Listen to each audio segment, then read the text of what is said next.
Hi, my name is Martin Purnell and welcome to Off-Grid Christianity, a weekly podcast for those who go or don't go to church and where we can meet and hear from those that have made their faith count.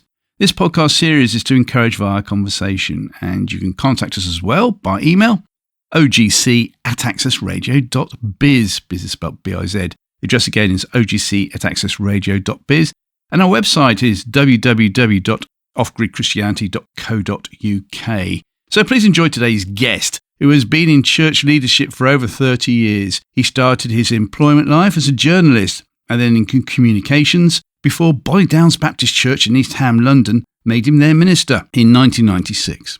He has also been involved in setting up a secondary school and chaired an educational trust. So why did he want to set up a charity to buy a derelict community centre? Why and how did they bring a derelict sports ground back into use? Why did they name it after England's all-time greatest number 6 footballer? What is the recently published book Jesus and Justice about?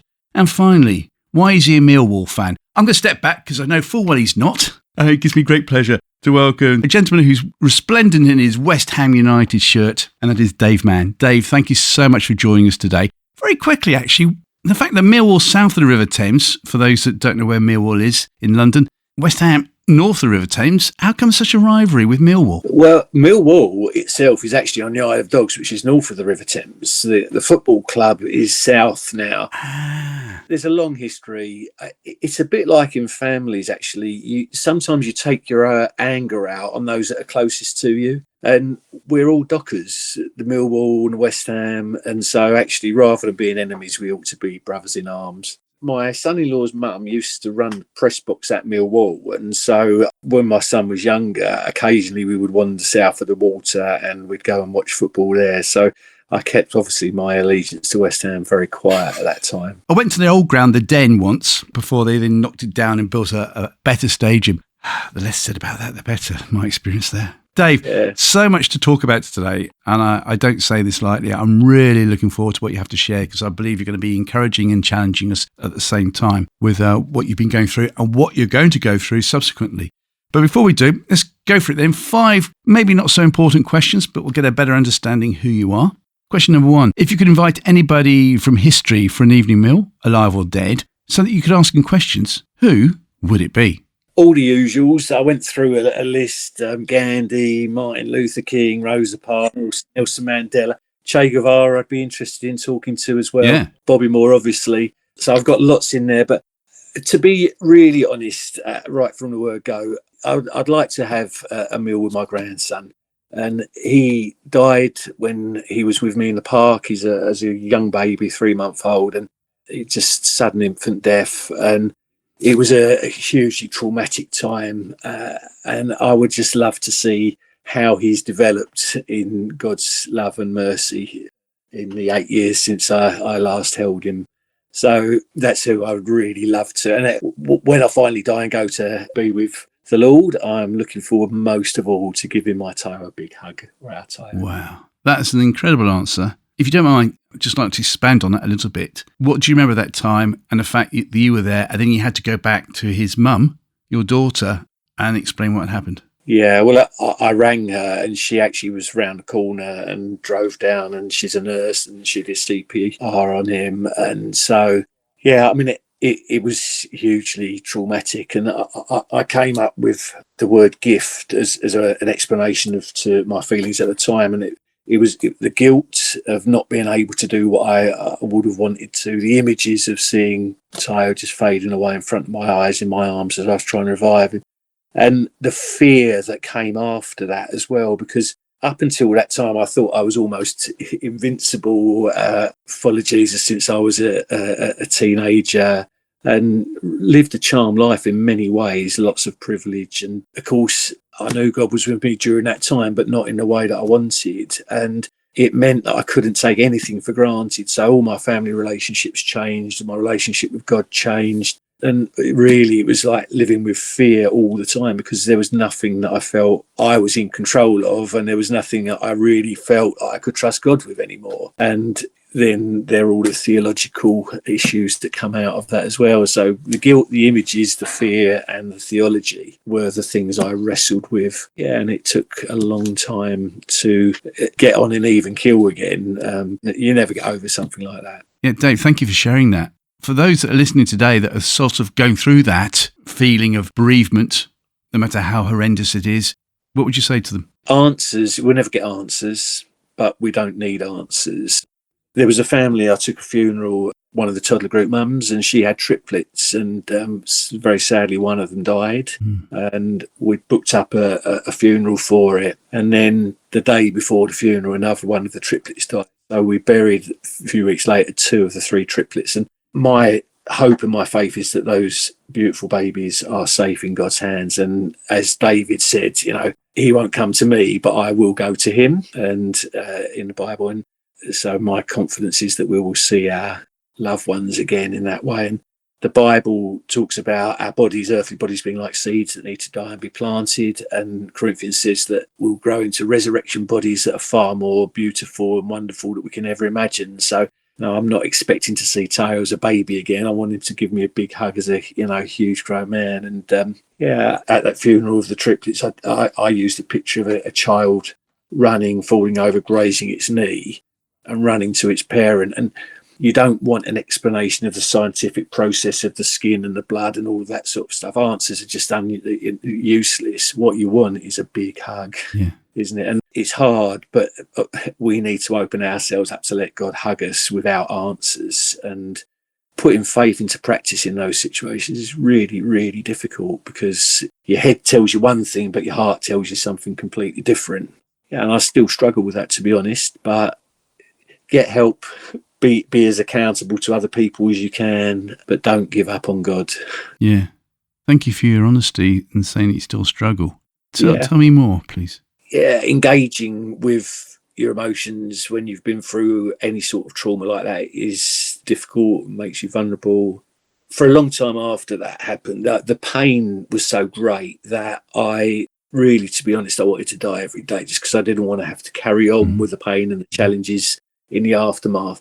And pastoring a church at that stage as well, there's a lot of giving still. So trying to cope with the trauma and recharging your own physical, spiritual batteries is a big challenge. But I reached a stage where I thought, either I've got to just give up, or I've got to really put this behind me and move on. And so I changed my profile on our church website. We had a 5-word explanation. So mine was defined by life, not loss. And rather than looking backwards, I thought, right, I'm just going to throw myself into the work that I think God's got for me. And hopefully at some stage my heart will follow and the healing and the joy will return. But at the moment, I'm just focusing on doing what I believe God's calling me to do, and just waiting for those emotions at some stage to heal to more of a degree that they have at the moment. What was your daughter's faith like at the time? What is it like now? My daughter and son-in-law are amazing Christian. So we've been planting a church for 8 years in the docks, which was a massively challenging thing. And they were part of the leadership.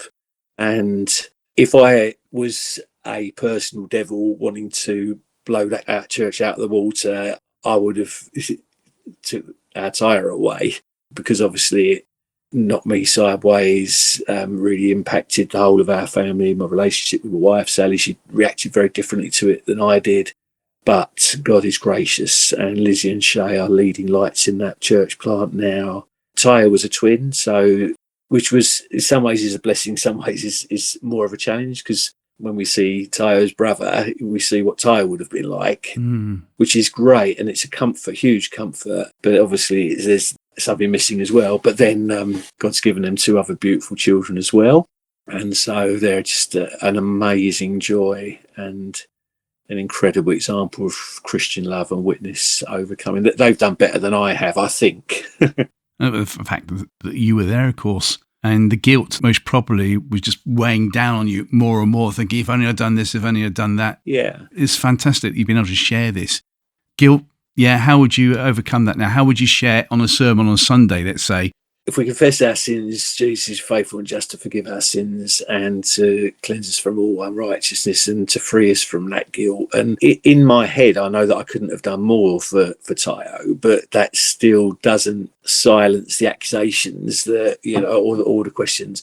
That's the whole beauty of the gospel, isn't it? That Jesus died to overcome our guilt, our sin, our fears, and that God's perfect love casts out fear.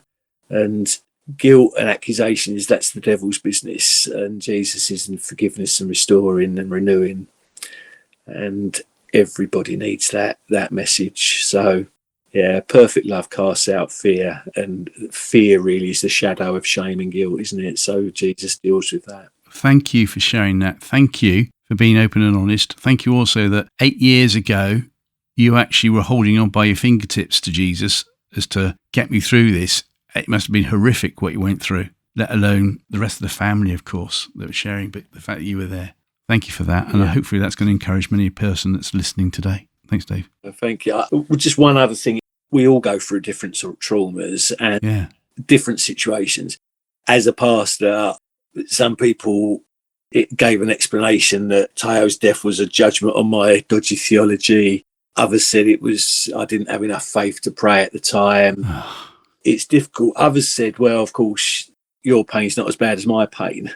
And that was one of the hardest things, because pain is pain, isn't it? And so to have empathy for other people and to realise that we all suffer, and that the Bible says that God comforts us in our troubles and our struggles so that we can comfort others, and we can transform that suffering. Then actually it redeems it. Doesn't explain it, but it redeems it. It's not as if we're playing top trumps here. Oh, is that all that happened to you? Well, this is what happened to me. Wallop, wallop. Oh, and wallop, therefore I win. It's so annoying. You wonder why Christianity today in the Western world, is it out of 17 countries? 16 countries have seen a phenomenal nosedive. If that's all people can say, I mean, yes, you nailed it with empathy. Sympathy, anyone can do. But empathy, as far as I understand the word, you actually have to go through it yourself so that you can then be alongside someone. It doesn't make what happened to you right at all, but you can be there to help somebody else out. And I just wish sometimes Christians would shut their mouths up. Yeah, we're planting a church nearby at the moment, and we've been doing that since the year. And we have a community conversation after a meal, and we were talking about empathy on Sunday night. That actually came out of a discussion we were having on Easter Day about Jesus identifying with ourselves and now overcoming our sin and offering us new life. And so it was a beautiful conversation, and it's a really messy church. But yeah, next week we're going to talk about compassion, because that's taking empathy one step further, isn't it? Actually standing alongside people and suffering with them.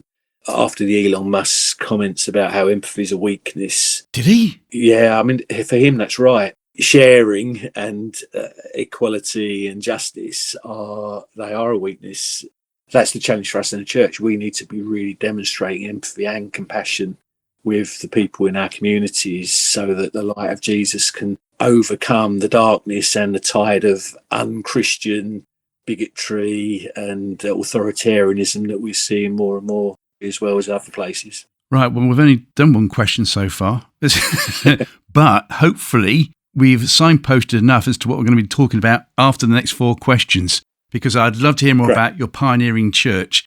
And for those that don't know what you've actually done so it can be funded, it's a phenomenal story. So question 2, young Dave, who is your favourite biblical character or your favourite biblical story or favourite parable, please? That was easy. Peter. His impetuosity and his imperfections, but the way God uses that in God's grace to make him the stone on which the church is built on. And yeah, I love the fact that he was the one who offered to step out and walk on the water, and of course he sank. But there's that Theodore Roosevelt quote about the gladiator in the ring and with the dust, who knows great failures as well as great successes. That's what it's about. It's about doing it and putting to practice our faith. And I really like it where Jesus, he gets 10 marks and a gold star, doesn't he? Jesus asks him, who do you say I am? You're Jesus the Messiah. And then within minutes, Jesus starts to talk about the fact he's got to die. Peter took him aside and began to rebuke him. Like, you can imagine Peter putting his arm around Jesus. No, that's not the way to go. And then, of course, the failure around the fire after Jesus had been arrested.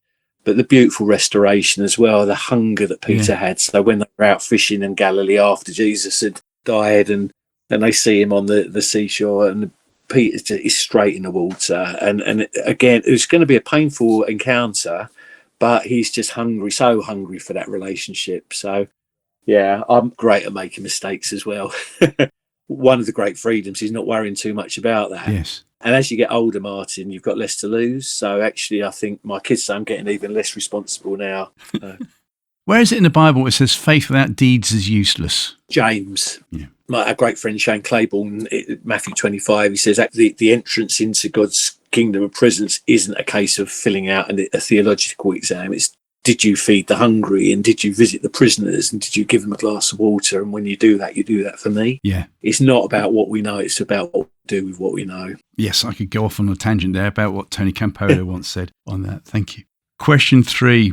If you were Prime Minister for the day and could change any law or impose a new law, and it can be as facetious or sarcastic or frivolous as you want, what would it be, please, good sir? Well, I'm going to be greedy. I'm going to go for much more than one law. Here's the frivolous one. I would paint the door of number 10 Downing Street claret and blue. For those who don't know why? West Ham colours. So that's your frivolous answer, which is brilliant. Me personally, it should be red and white, but we won't argue over that. I'll stand well back, just in case your non-frivolous answer might be slightly more political. What is it, good sir? Well, it would be to free the Filton 18, and they're a group of young people that have been imprisoned under the Prevention of Terrorism Act for smashing up drones in a factory. The mother of one of the young women is a member of our church. Gotcha. Yeah. But there's other things that you may have heard of. Gary Stevenson, who's is an Ilford lad, and he does a YouTube channel called Gary's Economics, and I would make him Chancellor of the Exchequer. There's a guy called John Rawls, who's an American philosopher, and he came up with the idea of the original principle. I would have a John Rawls commission, and I'd get people together, and the idea is that a group of people have to agree on a just society, how to run a just society, but without knowing what position they would have in it. So they could be a billionaire, or they could be somebody on the streets. And so they need to arrange the society that would be able to support them in both their poor state or their wealthy state. And you just come up with a much more just and equitable society than we've got at that moment. So I'm squeezing lots of things into my prime ministership. In a day, you're doing very well. It might be worth actually employing, if you were Prime Minister today, this lady I saw speaking at Greenbelt recently, Sally Mann, her name is. I don't know if you're related at all in any way, shape or form. In brackets, he says knowingly. But she was going on about the Swedish model, as in the way they do things. That's well worth checking out as well. Yeah, that comes out of the Spirit level, the book The Spirit Level. And it's societies that are more equal are happier. Oh, actually, we're going to start getting too more political again. Yes. Maybe one day we should do a political discussion. Now, there's an idea. Yeah. I was really keen as a kid to become a politician, but I don't actually believe politics brings lasting change, real lasting change. I think that comes from the grassroots up, which is why I'm so passionate about the church, seeing individual lives changed by Jesus and communities transformed by God's love, rule of love, because that is the model then that can steer the much wider debate, and that brings lasting change. So I think our Christian witness in communities, that's what I've wanted to invest all of my time and energy, rather than trying to do top-down control. It's very much damage limitation, whereas actually we can bring real life and real transformation in our communities. We're going to come back to that in a minute, no doubt. Question 4. Do you know, I think this could be a world record for the longest time it took to do 5 questions. 35 minutes is the world record. We're doing well at the moment. Oh, sorry. No, it's not your fault. It's great. It's really great. Question 4, outside of family events, what has been your most enjoyable day out, please, Dave? Well, this is an easy one, Martin. 8th of June 2023. Go for it. I was in Birmingham on the 7th of June with Shane Claiborne, and I had to watch West Ham's Europa Conference League victory in the final on the telly there. And on the Thursday, I drove down back to Newham for the victory parade, and it was an absolutely beautiful event. We had best part of 100,000 people on the streets of Newham, and of every age, all ethnicities, and even some of my Arsenal supporting friends were part of that crowd, celebrating together. All of us just celebrating the privilege of being part of such a wonderfully diverse community. And after all of the years of not having things to celebrate, it's just, as a Bristol City fan, you more than sympathise with that. But there's so much pain in following a team that you love and not seeing them successful. But to have that success, and then for everybody in unity to be out celebrating together. And one of the guys, a guy came over and gave me a big hug. And literally the last time I'd seen him, he threatened to kill me. Well, whoa. Just hold on there, Muskie.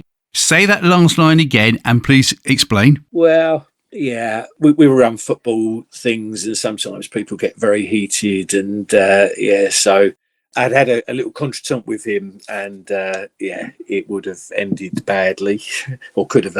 But that event brought us together, the celebration, and he hugged me. And for me, it's a little taste of Kingdom of Heaven, really, that, we'll all be together, all celebrating, all united in passion and love for Jesus, which is obviously a much better bet than West Ham or Bristol City longer term. But it was a taste of what real diverse community looks like for me. That's brilliant.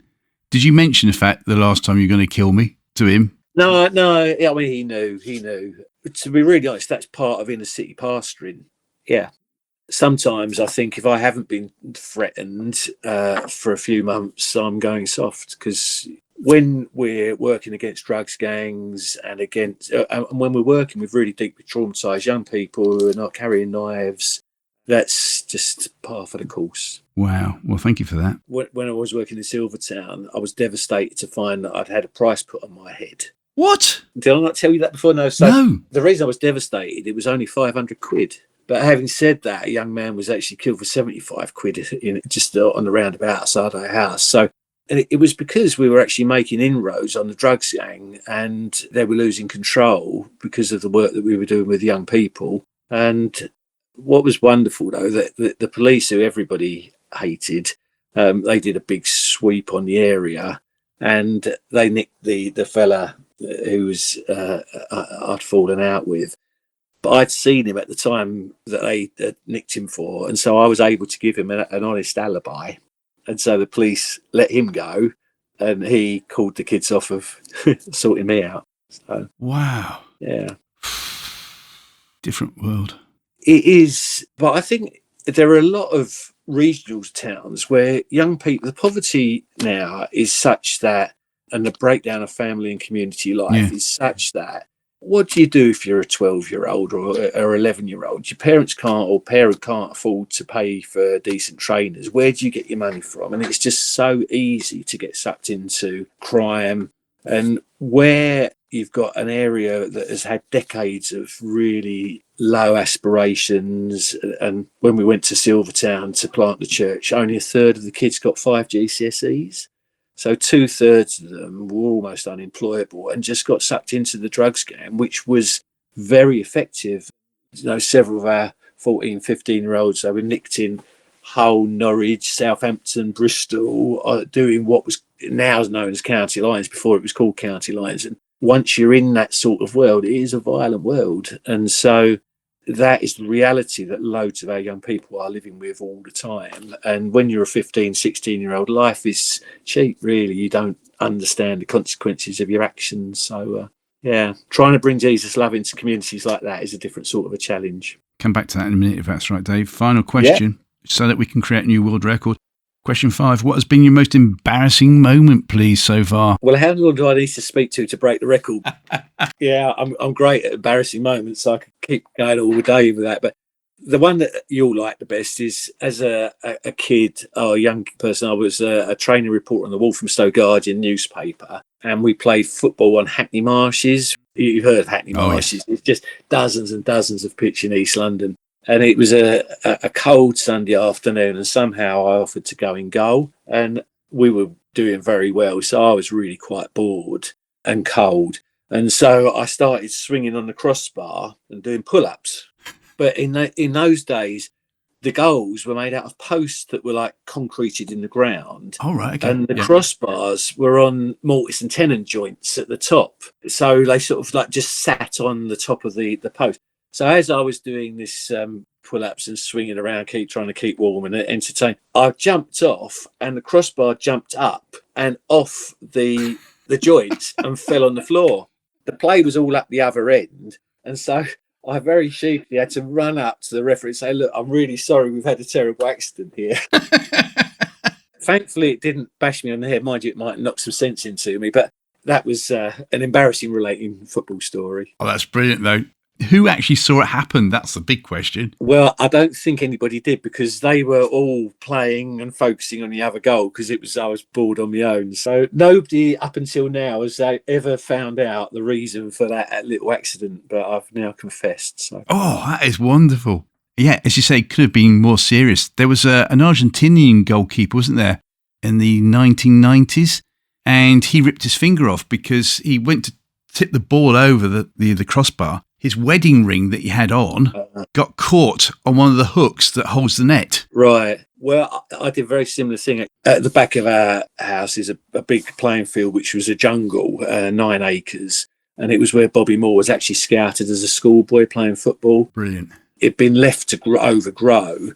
This is in East Ham. And so we used to do a youth club on a Friday night and tell the kids that Jesus loved them. And then they went round to this old community centre and bought their drugs. And then they went to this football field, which was all overgrown, took the drugs, and then they burgled the houses. And we set about trying to sort the community centre out. And at the same time, I felt, look, it's not just about telling people God loves them and trying to give them that positive influence. You have to stop the negative influences in the area as well. And so I put letters around the houses around the field and said, what are we going to do about this? And never asked permission, but we just took it in our own hands and started to cut the grass with strimmers. And gradually we got it down and brought this playing field back into use. And we've never asked for permission. We've never officially really got permission, but we've just been managing it for 25 years now, and it's a beautiful facility. But we started off with a changing room, which was a metal container. Mm-hmm. The reason I was telling the story now is because I took some photos from the top of this metal container of the kids playing football,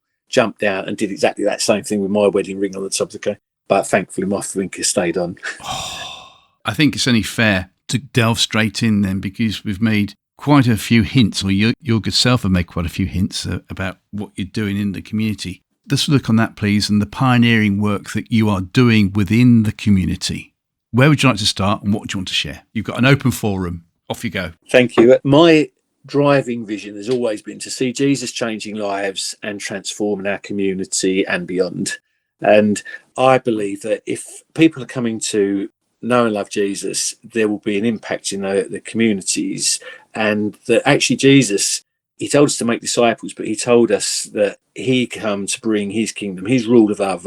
I like Al Barrett's kingdom, taking the G out of kingdom. So I think we need individuals to know God's love and Jesus' love in their lives, but we need to see that transform in our communities. How do you measure the success of church? Well, for me, it is seeing hundreds of people using a derelict sports field and having opportunities to share the good news of Jesus and God's love as you're going about running that, and wanting to see Jesus changing lives and transforming our community. That led us to move out of our church building and to try and work with people in our community in East Ham to bring this community centre that had been a drugs den but became derelict. And we worked with the council to say, look, how can we use this as a blessing for our community?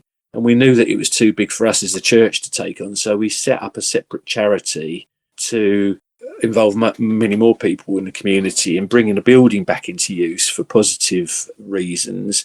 And it was always a great opportunity then to build relationships with people who we wouldn't have naturally known. And so together, Bonnie Downs Community Association over 25 years has rebuilt that community centre, and it's now a thriving hub of really diverse activities for all different ages and groups. You can find out more about it on bonniedowns.org. Bonnie is spelled Bonny. DOWNS. It was Bonnie Beautiful Downs Marshes, so it's a little area by the River Roding, about 1.5 miles north of the Thames, and it was a forgotten corner, a really poor area, and I'll come back to that in a little while. So we brought the community centre back into use, and we then brought the field back into use as well, and we run a huge number of activities for a lot of people, but it is the relationships with people who wouldn't come to church as we're working together on our common themes that enable us to share the good news and to share God's love. And I was influenced a lot by Raymond Fung's book, The Isaiah Vision, Isaiah 65, and a beautiful picture of what the rule of God's love will look like in practice. Young children not dying in childhood, old people living to a really old age, people planting vineyards and feeding from them and living in their own homes. And Fung's argument is that we work together with people who share those values. We then have an opportunity to invite them to worship and then to invite them to discipleship as and when they're ready, not pushing ahead of what the Spirit is doing in their lives. Yeah, that sort of relational work is brilliant. And as a result of that, because we love Jesus, we're very open and overt about why we're doing what we're doing. And there are always opportunities then to sit with people in their good times and their bad times and help them to flourish in the gifts that God's given them. So bonnydowns.org if you want to find out more about what we do. I think you've been too kind on that answer, and I mean that in a really nice way, because I'm sure it wasn't as easy as you've made it sound. And there's two things to look at here. The physical side of it as to how you actually approached the council, how you approached other people, how you had to invest time in people. The other aspect, of course, is all the knockbacks that are going to come your way because people might not want it. You've already mentioned the drug-related gangs. They might not want it, but there might be other reasons as well. So for those that are getting a glimpse of what they could do in their own communities as a result of listening to this, what do you want to share? The good and the bad. Right. Well, start with what you've got. And we say we use what is strong to address what is wrong. And actually, it's never about the results. It's always about the relationships, because projects will come and go, and things that are passionate, burning projects now will be forgotten in a year's time, and there'll be new challenges. And there's a great theologian called Miley Cyrus. Hannah Montana, it's the climb, and there's always going to be another mountain. You're always going to want to make it move. It's going to be an uphill battle. Sometimes you're going to have to lose, but it's not about how fast you get there or what's waiting on the other side. It's the climb.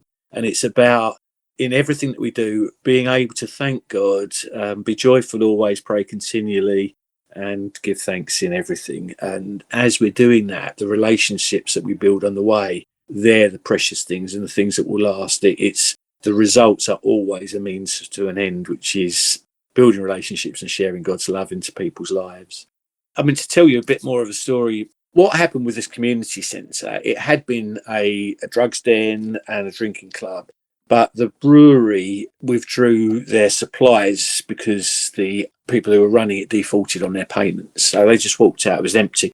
So we approached the council and they said they weren't interested in working with a church, which is partly why we then explored setting up the charity, but we also wanted to work with a wider group of people. And so we had no money, but we did have labour. And so every Saturday morning, we had volunteer work days for months and months where we knocked out bits and we had clear up convoys. So those of us with cars would take the rubbish to our local dump because we didn't have money for skips. We gradually raised and gave as sacrificially to get as much of the work done as we could. I thought naively it would cost about 30 grand to do, but in fact, over 3 years, it cost 500 grand. So we gave money and raised about 30 grand, which from our community was massive. I then started to do funding applications, and the first funding application I did, I won't say which trust it was, but I asked for 50 grand to put in a community cafe that would bring people together from across the community. And I got a letter back saying that they would give us 5 grand if we could raise the other 45. That knocked me sideways because I thought, why aren't they more enthusiastic about this amazing vision? But when I calmed down, I said to the church, great, really great news, got an offer of 5 grand if we can raise the other 45. And sure enough, we did in time.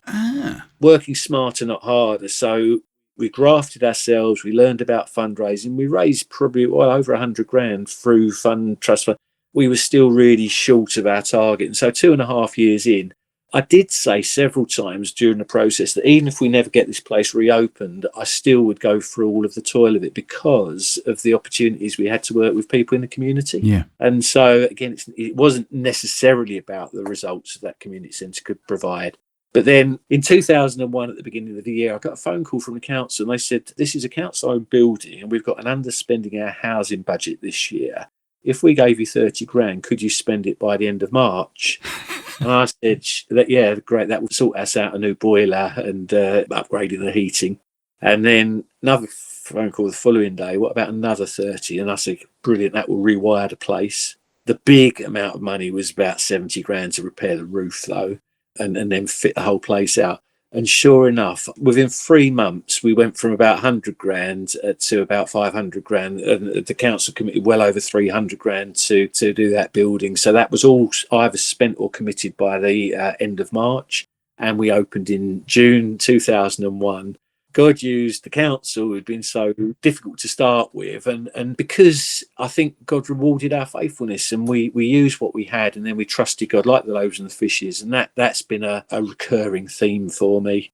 Let me come back to the loaves and fishes because I think you can definitely expand on that. But just to sum it up, A, it's a good thing to have the end of tax year because who would have thought you'd have got money from the council? Yeah. But also, we hear about spin doctoring all the time. But in this case, it's true, isn't it? You had that letter come through say, we'll give you 5 grand, but you've got to raise 45 grand. And that would irk so many people. But you were able to calm down eventually, report back, put a positive spin on it. And look what happened as a result. So that, it was a community thing. That is brilliant. Yeah. So there's so many good things that are coming out of that. And you can look back in the past and say, oh, yes, because this, and that had to be God just guiding us so we could learn from it. But as I say, you mentioned the loaves and fishes that another previous podcaster related to. Tell me more why you said that, please. Again, the disciples said, we can't possibly feed all these people. Jesus said, well, you feed them, and what have you got? So they got the loaves and the fishes. They nicked them off the young boy, didn't they? Yeah. That's what Jesus says, what have you got? So when we bring what we have got, we can trust God to provide what only God can. And resources actually are never a problem because I love Psalm 50 where it says, my father is the father that owns the cattle on 1,000 hills. God has got all the resources. People say, I wish I could win the lottery so that I do this and that. Well, actually, we don't need to wait for that because if we have got the vision to see God's love transforming community, God actually knows us much better. And I'm very grateful that I've not got the resources to have to worry about managing, but I know that God has got those. And so yeah, it was about 500 grand for the community centre. It was about much more than $1 million to build the pavilion on the football field that we took over. Again, that took 6 years and God provided one way or another for that. We're going to knock our old church building down and we're going to replace it with what we're calling an abbey. And that's 3.5 million. But God has provided for that in incredible ways as we've, again, used our loaves and fishes and invested what we've got. God's multiplied that out far more than we could ever imagined. Right. You're making it sound really good, but I want to expand it even more now, David, if that's okay, because I know a little bit more of this backstory compared to most people. Yeah. First of all, let's sum up what Newham is like. If we all came down in the bus today to Newham in East London, describe what it's like as a geographical area, but also the people that make up Newham. Yeah, I think it's about 20% white. So 80% non-white. The thing I love about Newham is it is very diverse. So we haven't got any big majority ethnic groups. We've got a really wide mixture. Our neighbouring borough, Tower Hamlet's got a huge Bengali population. That has a beauty, but it's very different. We are very multicultural. Massive issues with homelessness, and they tend to say that Newham is at the top of all the league tables you want to be at the bottom of, and at the bottom of all the league tables you want to be at the top of. There is huge poverty. We are seeing some, we actually call them Hackney refugees. So they're the hipsters who can't afford to buy in Hackney and moving into our area now. And so there is a bit more of a mix. But we see wave after wave of immigration. And they say that whenever a conflict breaks out in the world, it's less than a fortnight before we have refugees from that area in Newham, and we're a borough of sanctuary.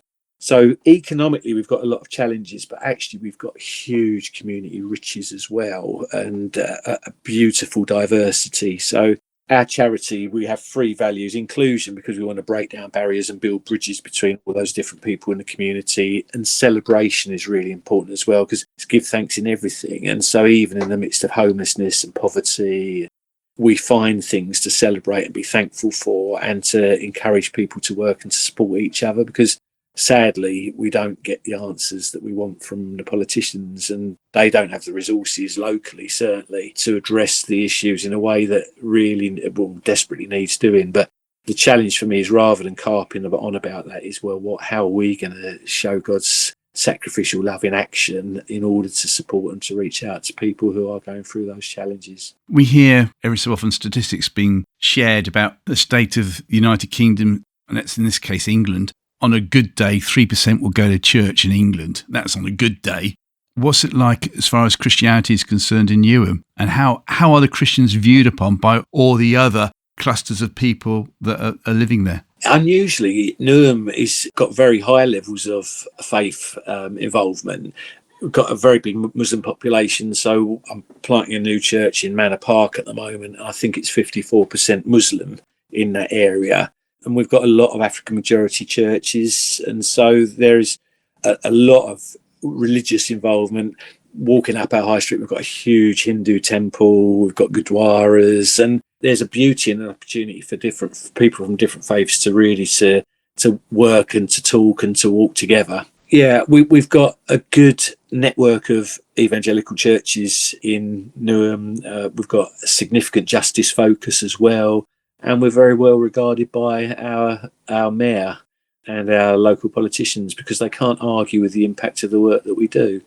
I think it's a very exciting place to be. The way we do church as well, we cook our sermons before we preach them on a Sunday, which means that we will discuss the topics that we're going to be speaking on in the next week or two with our people in our food banks and our day centre and night shelter and our football groups. And so if I'm speaking, I'll go and say to the guys, look, I'm speaking on this subject, would you do me a favour? What do you think about it? And so I'm asking my Muslim brothers to talk about their view of Bible passages.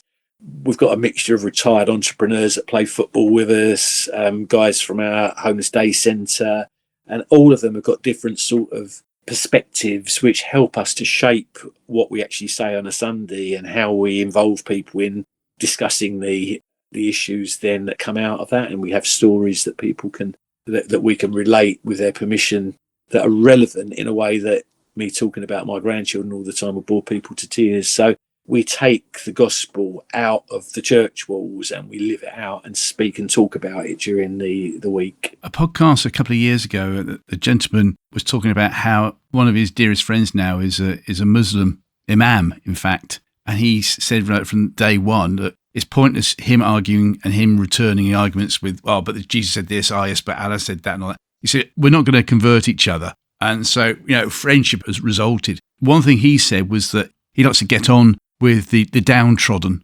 He then named certain religious people who would be considered the Samaritans of today. So you could just imagine you were lying on the streets, who would come and rescue you? And he said, it could well be my Muslim brother or something like that. That sort of said a lot to where he was coming from, what he was trying to do. What does that subject mean to you then? I think we have to earn the right and the respect to be able to share the good news with people. And well, there's that saying, isn't it? People don't care how much you know until they know how much you care. I agree. I've seen lots of the fruits of the Spirit in my Muslim brothers and sisters, and in some cases more than the judgmental bigotry that we have in some churches. We have in the community centre, it's council-owned property, so we have Friday prayers there. There was a big split a couple of years ago in the Friday prayers and threats of violence as well, and they asked me to mediate between the two groups. And it took months, but we came to an incredible Christ-like resolution and forgiveness and restoration. And I think only 2 or 3 of several hundred people don't pray there now. And so that, for me, is a Christ-like healing restoration. And the levels of grace and forgiveness that some of the leaders showed in order to assuage the anger of quite a large number of the people who were praying there regularly, that it was Christ-like. And then we run a cricket club as well, which is Muslim majority, and in Newham. And one of the greatest compliments I was paid, I was watching a cricket game there. I don't play, but I watch, and I helped set it up because it's a great way of really empowering young South Asian men, particularly women and girls as well. But it was during Ramadan, actually, a year or two ago, and the manager was struggling to put covers or tarpaulins over the covers. And I said, look, sit down, you're fasting, you tell me what to do, and I do it. And so there I was, 3 hours struggling with these things, got it all sorted. And he said, you know what, Dave? All of our guys, they were waiting to back, but they could have come over and helped, but you were the only one who gave up your time to do that.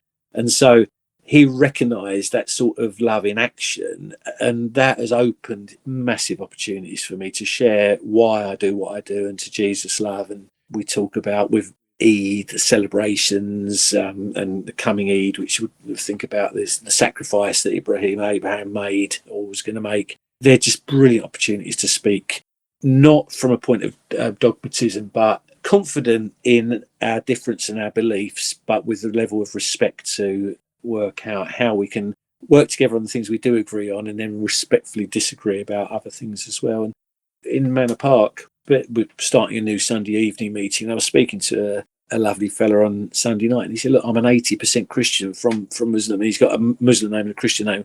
And I said, oh, great. Well, look, we're all on a journey. And so if people and the Spirit of God is working in people's lives, I love to introduce them to Jesus. But I think that we've got a responsibility not to try and drag people out of their communities, but to help them to be followers of Jesus in their communities and with their families still. Yeah, which is obviously a massive learning curve, and we make mistakes all the time, but just trust that God's Spirit will mop up after us, really, because we're doing it out of the best of interests. Going back about 30 odd years ago when I was in full-time Christian radio, I interviewed a very well-known lady, and she said she had a vision and she believed it of God, and that one day there'd be Muslim centres and they'd be called learning centres for Jesus. And I thought, that's groundbreaking in itself to think about that. But if that is right, if we want revival in the UK, but a proper Jesus-centred revival where we can get rid of all the dogma, all the bigotry and stuff, so that other people of faith can really find out who Jesus is, maybe we will see it in our lifetime. I don't know. What do you think? I think I'm seeing it in my lifetime here in Newham now. So that's what we're living out. And that's why I think it's so important that we double down on living out this rule of God's love in our communities in order to demonstrate the beauty of diversity and of equity and real fairness. And you can't argue against actually doing it in practice, especially in this age where we're drifting towards more and more authoritarianism and racism and inequality. Yeah, the answer is on our doorsteps in our communities, and we're taking tiny little steps, but actually I think that's what we're living out here in Newham and in Bonnie Downs. Which is fantastic. So for those that are going, do you know what? I feel compelled to do something in my community. You might be living in a very affluent community. You might not be. You might be living in Newham as well. Wherever you live, pray about it. And then from all your experience, what can they do? We'd spent 10 years in Bonnie Downs as a minister. And then one day I'd got increasingly involved in working in a place called Silvertown. Mark Knopfler did a song, Silvertown Blues, and basically wrote the place off and said, well, if he could, he'd get out, and talked about men with no dreams. It was an area where I said a third of the kids got 5 GCSEs, massive unemployment. It had the highest per capita crime rate in Newham, which was the most violent London borough because of the isolation and the lack of aspiration and the hopelessness. And so I'd been involved in doing some advice, but then I felt like a thunderbolt, God calling me and us to go and to live there. So I took my 3 teenage kids and Sally, sort of reluctantly, but recognising as well that it was God calling us to do that. So where do you start with that? We left church ministry. A lot of my minister colleagues thought I'd gone and had an affair or something like that. But no, we committed to move, and then God opened the door for me to be the manager of the community centre in that area after we'd made that commitment to move. And there's a long story behind that, but it was a wonderful way of God opening the doors.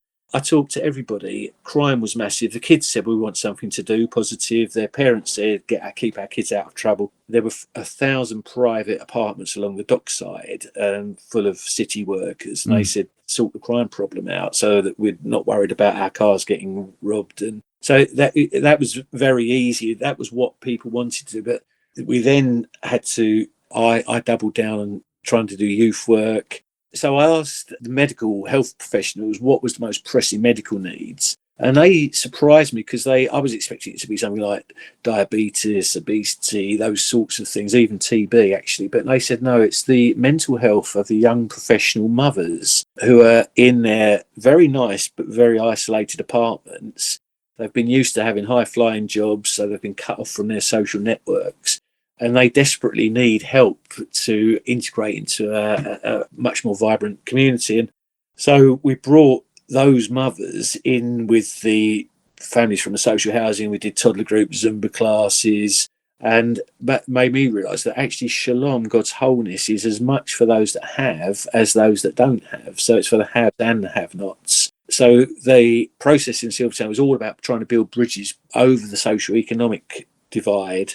The first summer, normally crime doubles in the summer because the kids are all off on holiday.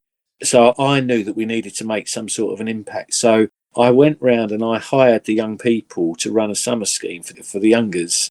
And that summer in 2008 in Silvertown, Britannia Village, crime halved in comparison with the first quarter because all of the kids were being treated with respect. They had activities that they wanted to be involved with. One of them said to me, Dave, I haven't been nicked all summer. He said, come to think of it, I haven't done any crime all summer because Wow. he was being rewarded for positive. So what do? Robert Linthicum is a fantastic community organiser. He's died now, but he talks about you've got to identify the guards, the gossips, the carers and the connectors. The guards, the gossips, the carers and the connectors. And the people in communities who are the guards or the gatekeepers, once you're in with them, you're in with everybody. So I had to plug away with the really angry private residents to get into that community. And I had to plug away with the young gangsters. Because once I'd got a bit of credibility with the leaders, then everybody else was open. The gossips get the word out. So what should we do with the community centre? How should we organise these activities? There was a guy, his nickname was Radio Steve, because when you went to Steve, he would tell everybody very quickly. And so you need your gatekeepers or your guards, your gossips, your carers who know, A, what the needs are, and also who know what the strengths are in the community. Yeah. To start to work with. And then you need your connectors who can start to help us to identify where the resources and where the relationships are that can actually make that difference. Having done that holiday scheme, we got funding for a youth club.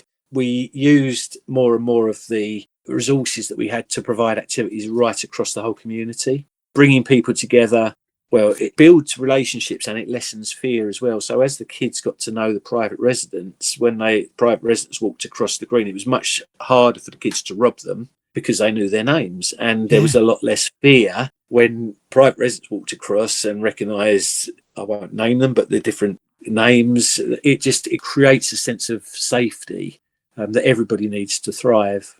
The other really big thing, though, probably the hardest thing I've done, was that we realised that making a lasting change was not going to happen unless we addressed the educational issue, because with only a third of the kids getting 5 GCSEs, there was always going to be the others were going to get sucked into crime. So we needed to raise the aspirations, and we needed to start with to turn the primary school round from a failing school into an outstanding one. And we did that with a brilliant head teacher, Linda May Bingham. In 18 months, she turned it from one of the worst 100 in the country to outstanding. Wow. But we realised we needed to do that with secondary education as well. And I tell this story in the book Jesus and Justice that Red Letter Christians UK published, and that's a little taster for that. So people, if you want to hear the full story, you have to buy the book. But we had 4 unsuccessful attempts to set up a secondary school, and we then partnered with Oasis Trust, and we were successful on our 5th attempt with the government. And on our first proper GCSEs, I think we got 86% got 5 GCSEs or more. So it went from 33 to 86. And there have been ups and downs during that time. But that school, it will change the whole future of the aspirations and the expectations for the families in that community. And I hope as well, working with Oasis, that it will provide a home for the church that we planted there. Long term, yeah. It's absolutely phenomenal what you're doing, Dave. And unfortunately, I can see the time just rolling away too quickly, and we've got so much more to discuss. So I'd love you to come back if that's right, and we can do a part 2 sometime when convenient, to say what's going on now. But I did say a few minutes ago that there's a part of the story that people don't know about that I was able to glean from watching one of your wife's videos, actually. And that is you're moving this Saturday. Yes. And please just share why you're doing it. It goes back to the loaves and the fishes. So we've got a 100-year-old church building, which is not fit for purpose. We knew that we needed to redevelop it, and I feel a responsibility to provide a building for future generations. And so we started off thinking, well, how do we afford that? And we need to build some housing that we can sell off in order to fund the overall build. But having looked at it, we thought, well, that's a lazy answer. We came up over a period of time with a vision of setting up an urban abbey, and we are going to rebuild the church worship space and use it for a homeless day centre for people who are vulnerably housed and homeless during the day, worship on a Sunday. And above that, we'll have 8 studio apartments, and they will be for up to 2 years accommodation for people moving off the street or vulnerably housed. We'll also have 2 key worker ministry flats, and Sally and I are going to move into one of those with our assistant minister Johnny Adams. We had this big funding gap. We're funding the whole of the £3.5 million, a mixture of giving and loans against future rental income. We're working in partnership with great housing provider J49, Jubilee 49, and we've got some grants as well. But we were basically about £500,000 short in terms of the overall fund, and we were praying for a super donor to come along. But unfortunately, the loaves and the fishes parable came back to me and said, well, look, our house is worth about £500,000. So if we sold that and put the money into the build, we'd be sorted. And so we did that. So we've sold the house, we've bought a flat round the corner, and we've put the balance between the house and the flat into the fund. But having done that, God has really opened up the floodgates. The London Baptist Association has agreed to, in fact, invest in the 2 flats. So we've got money for the overall build, and the London Baptist Association are providing, for the first time, we've never had a manse. So God's used them. And the United Reformed Church, who I'm working with planting the church in Manor Park, they're looking at buying a property in the area as well, so that we can create more ministry housing and more opportunities to house vulnerably housed people moving on. So giving the loaves and the fishes the house, it has been a sacrifice. We're in boxes. We're scaling down effectively from 3 bedrooms with an attic and a big shed, which is where I am now, into, 1 bedroom, because we're going to be sharing this flat with somebody else. It has been difficult chucking out loads of stuff about, say, my grandchildren's pictures that they've given me for over the years, but we just don't have space to store those things anymore. But when we are faithful, God is more than faithful, and God in this occasion has multiplied out in wonderful ways. And so we've almost got too much now, which means that we'll be able to put things of beauty like stained glass windows in and really make it a wonderful building. Incredible, Dave. Thank you for sharing that. For those that have been really touched by what you just shared, please pray about it. I'm not in any way, shape, or saying to you now, right, you've got to say house, you've got to do that. Just pray about it, see what happens. It is phenomenal what you're doing. And as you said, the loaves and fishes, look what's coming back. Yeah. The best thing I can say to you, Dave, my all-time Christian hero, and this is a subtle link into where we're going to go now, that's all right. My all-time Christian hero is a German who basically is very famous in Bristol now, because 150 years ago, he was doing what you are doing now. George Muller. Please take this as a real doffing my cap to you. You are a modern-day George Muller. Oh. And I really mean that. You're too generous with that one. I'm all right, you're an English George Muller then. I'm a Peter. I'm great at making mistakes, but I want to follow Jesus with all of my energy for all the days that I've got left. Well, it's phenomenal what you're doing, because like you, he got involved in education. He made sure children were getting homes and places to live in, and then he moved into a flat. And then in his 70s, this is where people forget, actually, he went around the world not once but twice, going just to tell people what was going on. It's an incredible story. He really affected me as far as when I first read his biography in the 1980s. And so to hear what you are doing, to me, it's just like a modern day George Muller. So it's been phenomenal hearing what you're sharing, Dave. And that just leads me into very nicely to say thank you so much for your time. But Dave Mann, who is your Christian hero, please? Well, my Christian hero is a guy called Charles Howe, and nobody would have heard of him unless you're part of Bonnie Downs, and then you will. He was the businessman who was part of East Ham Baptist Church, which was across the Downs. That was a well-heeled church in comparison with the poor Bonnie Downs. He walked across the Downs. He counted 60 kids with no shoes because their parents were that poor. And so he started to give out Spurgeon's sermon leaflets, only to realise that none of the men could read. So actually that wasn't very useful. So he started where the people were at. He did kids clubs and break outings on the horse-drawn breaks, took the kids out of the slum into leafy Essex, Statham Boys and Langdon Hills. And he taught the men to read so that they didn't have to work in the gasworks and die in their 40s of poison, and didn't drink themselves to death as well and deny their families income. And he took in the fourth of 16 kids as a maid. And that was my wife's Nan Rose. Her name, ironically, was Pagan. He rescued her really from a really abusive domestic world. And she and her faith have been the foundation for the church, Rose. The first time I went into Bonnie Downs Church, my mother-in-law was preaching. There was this young worship leader who turned out to be Sally and became my wife. And so I've got a huge amount to thank Charles Howe for establishing Bonnie Downs Church. And he ministered there for 55 years until he died.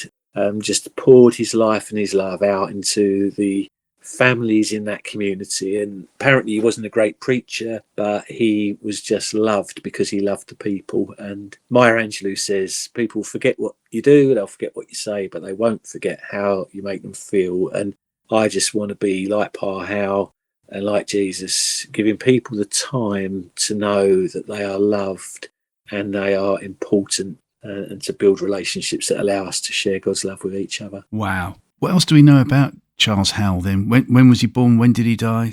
Things like that, please. I don't know where he was born. He lived in Barking. Right. So he walked from East Ham Church to Barking. He was a businessman. And so he would have been in his mid-20s, I guess, in the 1895 when he started this missional outreach, almost by accident, to the families in Bonnie Downs. He ministered there for all those years. He died in 1951 and he stopped being pastor in 1950, and he actually moved to a family home in Yorkshire because he didn't want to burden the people of Bonnie Downs with having to see him through to his death. So he gave all of the best years of his life to a group of people in a forgotten corner of Newham, but just pouring out Christ-like love. Do you know, we've never had Charles Howe before. I'm not surprised. No doubt. I think this is going to spur on so many other people to say, well, actually, he sounds like really good. And they're going to read up about him as well. So maybe someone in a few years' time will choose Charles Howe. He's like Silvertown version of George Muller, really. Exactly, yeah. We could all be a George Muller. There's a thought. Do you know what? I'm going to be very cheeky, Martin, as well, and get a plug in for Jesus and Justice again. The book. Please. There are 25 stories in there of exactly the same sorts of things happening all around this country. I want people to be encouraged that where we are serious about loving Jesus and following Jesus, incredible transformation is possible in communities. And so through Red Letter Christians UK and that book, Jesus and Justice, if you're feeling isolated, cynical, disappointed, then please re-engage and let's see if the Holy Spirit can fire up that passion in our hearts again, because the country needs us more than ever. Beautifully said, Dave. Thank you. And please pass on our love to your daughter, your son-in-law, your grandson and the rest of your family, and to Sally for putting up with you. Or is it the other way round? No, I have a gift of stretching her patience and grace, encouraging her to grow in the fruits of those spirits. Oh, yes. You're encouraging her. That's a great answer. I like that. Dave, please come back and join us sometime soon. It's phenomenal what you shared. And up the Hammers. Amen. And I hope Bristol City get promoted, Martin. Yeah, I'll look forward to that as well. Don't know when, but I'm looking forward to it. God, Thanks so much for your time. You. Cheers. God bless. And if you'd like to hit the subscribe button, that'd be really great. Thank you ever so much indeed. Next time on Off Grid Christianity. What are you doing? His eyes teared up. He said, I don't know. I don't know. And I said, that might be a good question to ask. But Martin, here's the point. I wouldn't have had an opportunity to even have that conversation had I not reached out to someone who was different than me, someone who saw the world through a different lens, someone who processes things in a different way. The only way we're going to heal this planet, the only way I know how to be Jesus, is across a table from someone. Across a table. I sit. We attend an African American church. So this is a saying within that church, within that culture. We chop it up for a little bit. We sit and chop it up and see where it goes. I come in with respect. I do not speak down to those with whom I disagree. I actually take a posture of learning. There might be some things that they see that I don't, that are correct. But that's the way forward, and that's the way of Jesus to me. So please join me for a returning guest. Previously from episode 42, podcaster, author, and in his words, a rebel, it is Bob Prater. And wow, what a podcast. Until then, cheerio.